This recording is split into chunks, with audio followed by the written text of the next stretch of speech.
மாண்பு உறுப்பினர் காமராஜ். மாண்புமிகு பேரவைத் தலைவர் அவர்களே, உட்காருங்க. மாண்பு உறுப்பினர் உட்காருங்க. இப்ப நான் 7வது முறையா நீங்க பேசும்போது உட்காருங்க. தயவுசெய்து உட்காருங்க. பரவாயில்ல, அதனால ஒண்ணு இல்ல. 7வது முறையா முதலமைச்சரை வாழ்த்துறேன். பேசுறேன். அவர் அனுமதிங்க. அவர் அனுமதிங்க. நான் இவங்க குறுக்கிட்டதுனால 7வது முறையா நான் எந்திரிச்சிருக்கிறேன். 7வது முறையா மாண்புமிகு முதலமைச்சர் அவர்களை நான் வாழ்த்த கடமைப்பட்டிருக்கேன். ஏன்னா ஒருவரை முதலமைச்சரை வாழ்த்தும் போதும் இடையில உறுப்பினர்கள் குறுக்கிடுவதும் நான் உட்கார்றதும் இப்ப இது 7வது முறை. மாண்புமிகு பேரவைத் தலைவர்களே, நீங்கள் ஒரு உறுப்பினர் அழைக்கும் போது இன்னொரு உறுப்பினர் குறுக்கிட்டால் நாளைக்கு நானும் குறுக்கிடுகிற ஒரு வாய்ப்பு ஏற்படும். உறுப்பினர் காமராஜ் பேச அனுமதி அளித்து பேசுங்க. நீங்க என்ன பேச சொல்லிட்டாங்கன்னு. ஆமா, நம்ம பிரச்சனை தான் காவேரி பிரச்சனை.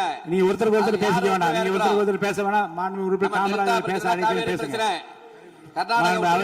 அவை முன்னவர் மாண்பு பேரவைத் தலைவர் அவர்களே, அவருடைய கட்சியின் சார்பாக மாண்பு தளவாய் சுந்தர் அவர்கள் விளக்கம் அளித்ததற்கு பிறகு மாறி மாறி எல்லோரும் பேச வேண்டும் என்று சொன்னால் அதற்கு கால அவகாசம் வேண்டும்.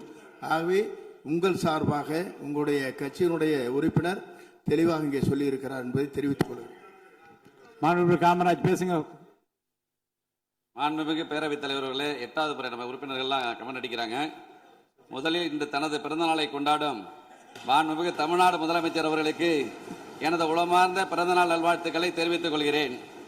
சமூக நீதி, கல்வி, தொழில் வளர்ச்சி, பெண்கள் முன்னேற்றம், இளைஞர் நலன், தமிழ்நாட்டின் ஒட்டுமொத்த வளர்ச்சிக்காக அவர் மேற்கொண்டு வரும் மக்கள் நல பணிகள் மேலும் சிறக்கவும், நல்ல உடல் நலத்துடனும் நீண்ட ஆயுளுடனும் மக்கள் பணியாற்றவும் இறைவனை பிரார்த்திக்கிறேன்.